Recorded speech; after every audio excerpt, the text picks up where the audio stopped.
coming at you with a special episode today. Not a Christmas special, but a writing special. We have members of our writing team with us to discuss the Goblin race. Um, Introducing in, I guess, some order. I don't know if it'll be alphabetical, order of importance, order of cuteness, or something similar, but David, if you'll identify yourself by voice. Hello. Hey, everyone. This is David. Henry. Hey there. And Miowa. Maya, were you alive? I can do Miowa's voice. Oh. Yeah, I was about to suggest I get Sock Puppet out for, Maya was typing. Okay. You must be doing something too. You guys just read what Miowa says. Maya says he is indeed alive. Okay, excellent. Well, Miowa is actually here. We're not fabricating him. He does exist. And he is perhaps the cutest. Though, of course, we don't have evidence for that.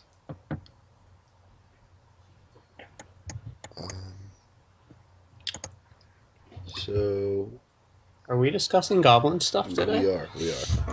I thought we were discussing all race stuff today. Well, if we have time, we can move beyond goblins, but they are the first priority in terms of importance, given that they're the one that we're working on, or I should say, given that the one that we've been working on is this old goblin. They're being designed right now. Yes. Okay, cool. Well, I should clarify, I guess, a few things about them. We're moving to them because they were voted by the viewers as the next thing that we should work on. We don't want to go against the viewers or anything. And we're also working on them because they're a hell of a lot of fun to just design for. The stakes aren't particularly high because we can always just come back and work through again. Occasionally throughout this call, I think Maya was gonna come in and come out for those watching. And probably around 12:30, Logan will join us. But let's start off today's stream by discussing the splicer, and I'll get to a little bit about what we've already designed in, and then you guys can get to kind of what you would like to see in this character, and maybe put in a few more sort of character-based ideas or discuss them. So far, we've got a guy who likes to spawn a whole bunch of little summons. Reason given for that, at least the first time we went through that, was that maybe he found some sort of dwarven artifact that makes the little dwarven spider things. I don't know. Maybe it was like a trinket or something, and then he starts using it as a means of terrifying people, sort of like an RC car that's a little bit more dangerous. And he spawns a whole bunch of them and starts bending them to his will, and then as he gets more and more curious, he realizes that he can start spawning these things into larger mechs, and he does that, and then from there he gets to a point where he's giving them parts of his body, and they're spawning more dangerously, and basically the crux of the kit is that if he dies, his summons don't go away like most characters' summons would. Instead, they stay around until either they're all dead or they kill one of the enemies, and if they get the last hit on one of those enemies, then you come back from the dead at full health, or as of right now at full health. So the kit is kind of like you sacrifice yourself to make these guys more powerful, and then kind of goes from there. And that's what we've got down for now. That was our first run through of designing again.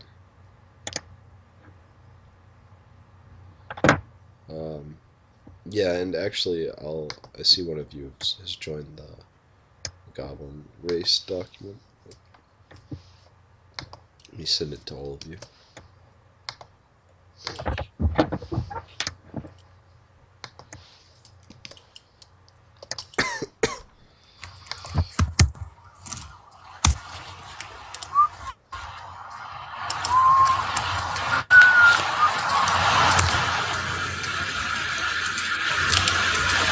we've got a ton of noise coming through your mic, David. We had a ton of noise coming through your mic, briefly, after you started whistling. The warp is overtaking us. Yeah. It's okay.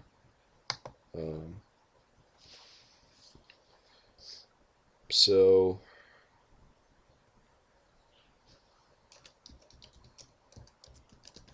just throw that we're streaming over into the group chat.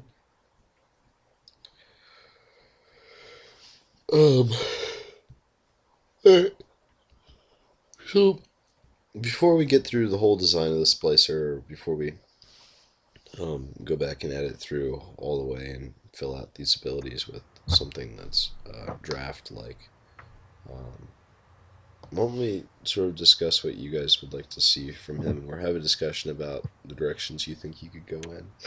I know it's not the most organic way to bring it up, but if you have any ideas you want to share, they should probably be shared before we finish it, or finish the draft of it. I have some ideas. So, like, the first thing that comes to mind with the splicer concept is whether he's a willing or unwilling participant of his mechanic. Like, is he sadistic or masochistic, or, like, is it a curse? Because that's quite an extreme thing to be involved with. I don't know. I think that's an interesting... I think that perhaps is the crux of the character that you've pointed out there. Yeah, I think it so would certainly be I don't more... know if you want to decide that through fighting mechanic. Maybe you want to leave it up to us, but it seems like it'd direct the mechanics in a lot of ways too, like whether he was actually willing to go be a participant in the things that were happening to him as he dies and makes these kind of weird zombie-like artifacts. Perhaps he is willing at first, and then it gets a little bit out of his control, and they just start harvesting him. Yeah. I don't know. Them were kind of making like a... There's a guy who came in the other day and had an idea for this Minecraft sort of, but in an industrial world kind of game, and it was a pretty cool idea, but we were just talking about it, and I started thinking what would be really cool is if you're in this industrial sort of Minecraft and you're making these machines, and they're super elaborate. Well, they're not elaborate at first. They're fairly simple machines, but then as time goes on, the machines start helping you to process other machines, kind of like an assembly line. And then the machines get more and more complex, and then they start to build themselves, and the game transfers from being this sort of Minecraft-style builder game into a survival game as they try and harvest you, because you're the one with more parts, basically, the most parts, as the resources of the world start running out. And I think maybe that this kind of character could follow the same arc, where at first you have a decent amount of control over the things that you're building, and then you don't. I think the more interesting arc is that he wants it to happen. Okay. Because that's a stranger activity for a person to be doing, at least in my opinion. And also, I feel like the robots turn against the humans is a bit cliche kind of idea.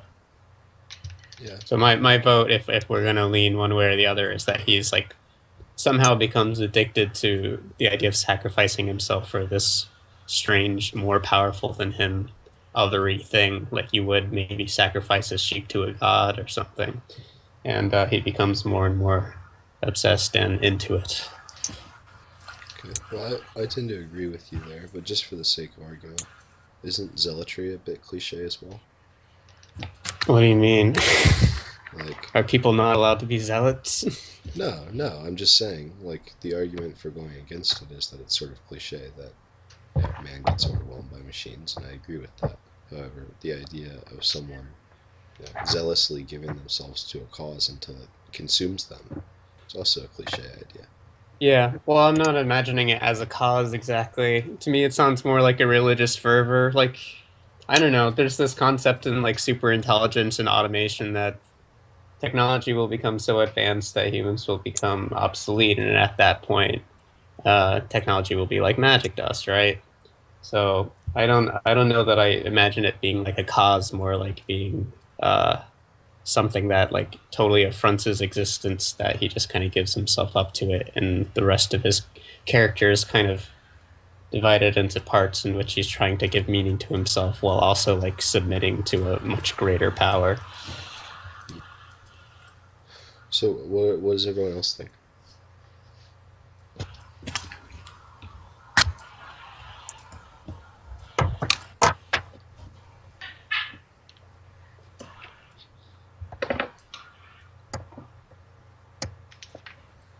Yeah, I like that. I like that. Obsessive, like nail biter syndrome kind of thing going on with him. I like that idea. Okay. All right. Well, what else do we have that we want to go for with this guy? Assuming that he is, kind of consciously giving himself up to this thing that's greater, and I don't know. Let me look at his sheet more thoroughly. I suppose the origin of how it all began is important. I agree. I will say that the goblins do not have very much in the way of resources of their own. Usually, it's all sort of dwarven derived, at least within their region. They don't really have Right, trade. they're more like hackers than inventors, right? Right? Yeah, they steal and they.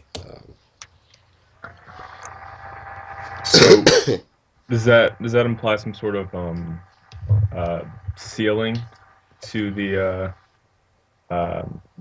extent to which this guy can design, or can he like design past what the dwarves do, because he's got his unique goblin perspective and he's using their springs or gears or whatever.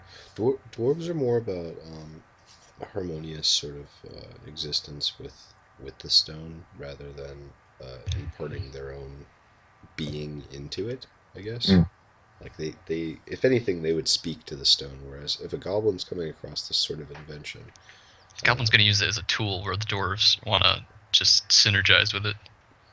The goblin's gonna hit somebody with it. Okay. yeah, Okay, so they're just working in different directions. correct. And I think what would allow the goblin perhaps to surpass dwarven design is not his understanding of the machinery from like a materials standpoint, but from a use standpoint. Like he would get all of the different uses that they're sort of ignoring in their search for the perfect design of something. All of the ancillary uses are what would perhaps interest a goblin more,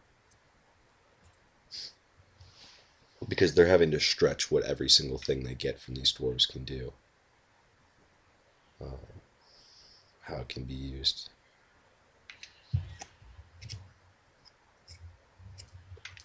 Mm.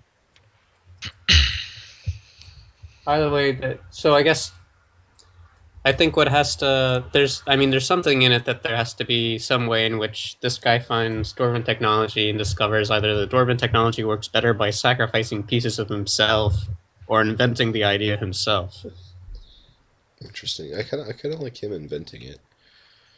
He somehow notices that together they can do something, but what if he adds a piece of himself in a way, I guess? I So don't know. if Have you he ever seen the play Little Shop of Horrors? Yes. Yeah. Yeah. I mean, I, maybe we're if working he on it.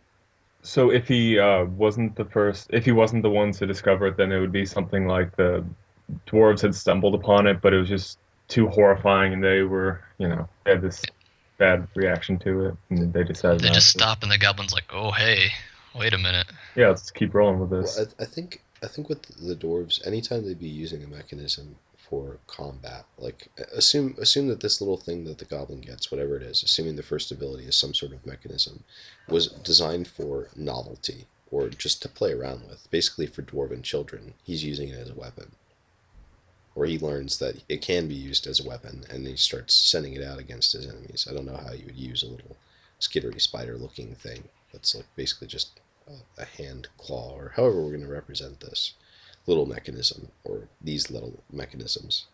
I don't know. Um, but essentially, the dwarves wouldn't have thought to use it in that way, and they certainly wouldn't have thought to fuse them together into something better at that purpose, or at least I guess that that's kind of speaks to the goblin social structure in that they always have to work together to do anything. perhaps it does. I don't know, and that's one direction we could go in. I'm not saying it should be that way. Right. Yeah. Just made me think of that. If the if the mechanism is so weak by itself, maybe the goblin kind of sees it as a representation of goblins, and by maybe if I use a bunch of these together, they'll be stronger. Yeah, I mean that's something that we could sort of set up as like an implicit allegory for sort of differences between hierarchies, and I suppose we've been discussing it in that way so far. But it doesn't have to say that. That could just be something that comes about naturally through the Mm. telling of the story. I don't know. It depends on how we want to handle it. Um, but I don't know. What I mean. What do you guys think? What are you more in favor of this incidental sort of purpose for these mechanisms, or would you want to go with something that's more like dwarves ignored this side of it, or dwarves designed this side of it, but they decided not to go after that? I I mean, I kind of think like the combining them. yeah, maybe. I think the more character-driven thing is that he decides to do it himself. Hmm. Whether or not it's a found thing is like a side note, I think. But like, I think that's just more interesting because he decided to do it either way. I also kind of like the concept that it becomes popular and that like it clicks with goblin culture, and all of a sudden like more than one person is doing it, and it gets like creepy, weird, extra fast. But that's a totally different subject to explore. Yeah, Everyone's doing it. I like the idea that the dwarves just never thought to do anything like that. I like that a little better. All right, so let's follow this idea to its natural conclusion then.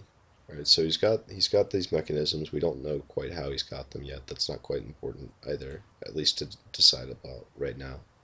Um, he starts to realize that the more of them that you have together, the better they are. And then he starts fusing them together, and then he starts fusing himself into them in some way, and realizes that that makes them more efficient, or that he has more control over them, or he perceives that he has more control over them. So does that mean that he begins, as with David's idea, mechanically sacrificing his allies to these things? Does it stay with just him? Um, I think he would start with experimenting on little creatures, and then other goblins, and then himself. okay, within the Because maybe the storyline. goblins start getting freaked out, like, oh, we don't want to do this anymore. We're just dying for no reason. So is that something that happens early in the storyline? Like, because at a certain point, um, hold on, where is it? That um,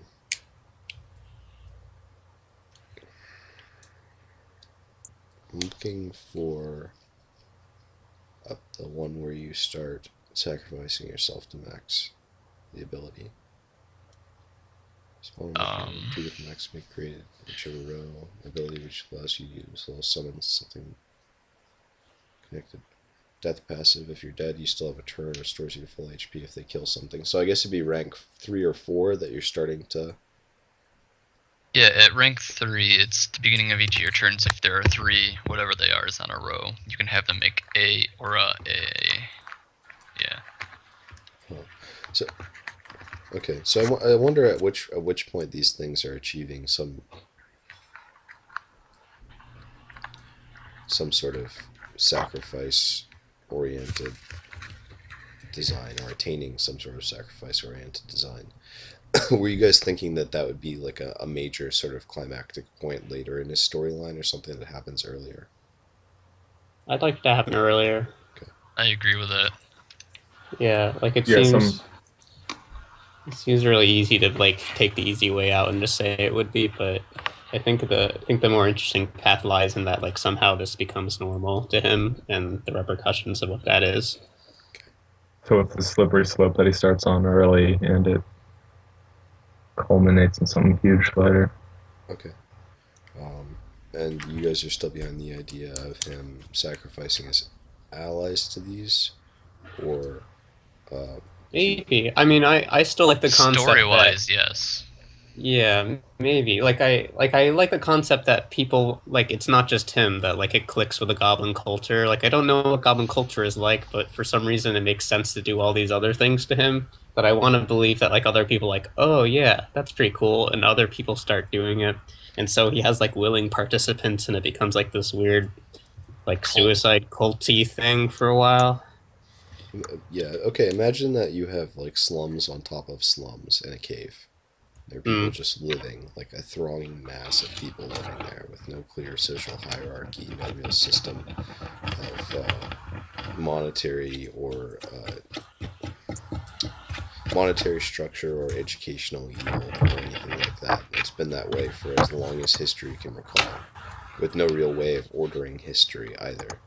And the only thing that's really driving this civilization is the idea that they can get something better by taking it from the dwarves. And that is the only thing they really organize around, is sending out raiding parties to go steal, trade from, or to take over sections of a tunnel from the dwarves. And so I think you're right. I think that there would be plenty of people who, if they saw the power of whatever this was, to better sort of take out settlements or better raid the dwarves, that they'd be willing participants, because there's not really very much else for them. I mean, it's not like they're enjoying a very pleasant existence. Hmm. So it's a desperate story in some ways. Yeah, for each of the goblins, it's going to be something like that. Goblins are But I always seen think, at the bottom. well, I wonder how goblins are seen to each other is one of my questions. But I think it would be interesting to build like the NPCs you had to sacrifice, like the allies that you build actually have character, and you want to. There's ones that we build up that you want to kill more than others, and how that affects the balance of your party and fight mechanics and things like that could be really interesting. I agree. Yeah, I'm thinking this guy draws.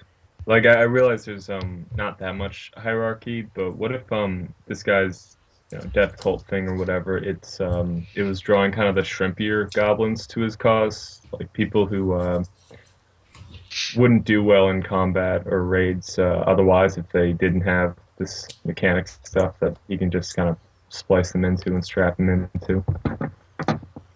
This is sort of like the smarter goblins. Maybe. Huh. That's interesting too. I will say that I like David's point about how the goblins appear to one another. I think that in most of the other races, when you get NPCs, they'll be people who you can rely upon for most of the story, maybe with a little bit of a chance of turning against you. Whereas with the goblins, most of the NPCs you get should probably have a pretty good chance of turning against you at more or less each moment. Like, they don't really have any outward loyalty toward you. They're more loyal to what you're able to do for them. And as soon as that stops coming in, they either leave or they try and screw you over to get what you have. perhaps we'd be looking at factors of loyalty starting to revolve around the amount of gold that you've accumulated for most goblin storylines. I don't know. Could be interesting.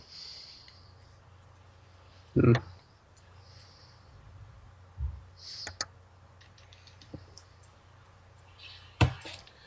All right, so where do you guys want to see this class go? I guess we were kind of looking at the natural conclusion point for the class, but what are you thinking about in terms of ending? Is this a character who can be redeemed at all? Is that something that we even want to pursue? I think I want it like in a grim morality kind of way, like in his own world, he can redeem himself. In like goblin morality, he's a redeemable hero. Interesting. Like I think one of an interesting way to look at these stories from different races is that we're also telling it from a different cultural perspective, and that the idea that there's like different human heroes versus different goblin heroes makes a lot of sense and is kind of interesting to me. So I don't, like I said, I haven't thought at all about like how goblins work or what their culture would be like. So I don't know what a hero to them would be like. But if they're so desperate as it sounds, like it ends with him with like lots of money, or like he kills someone from another race for no reason other than that he's like reached a point of such superiority for like one gleaming moment. Goblins don't seem like they're stuck in shit for their entire lives, or I don't know, things like that. I suppose. So this is like dwarven cultural reappropriation, Jesus. In a way. Yeah, possibly. Yeah, if we're thinking about it that way, it's a bit of a reculturation process. But I don't know. Like I said, I'm still on. It still sounds to me like the goblins should have some of their own culture. So And I don't know I what that think would be like yet. I think certainly they will. It's just that their means of continuing and surviving in this climate, wherever they are, Right? It within relies on others. Yeah. right, they're sort of So maybe parasitic. it's sort of an ancient culture that was lost to them. Oh, yeah, I don't know. I When I was thinking about the goblins a long time ago, I always sort of pictured them as having been around for a long time, but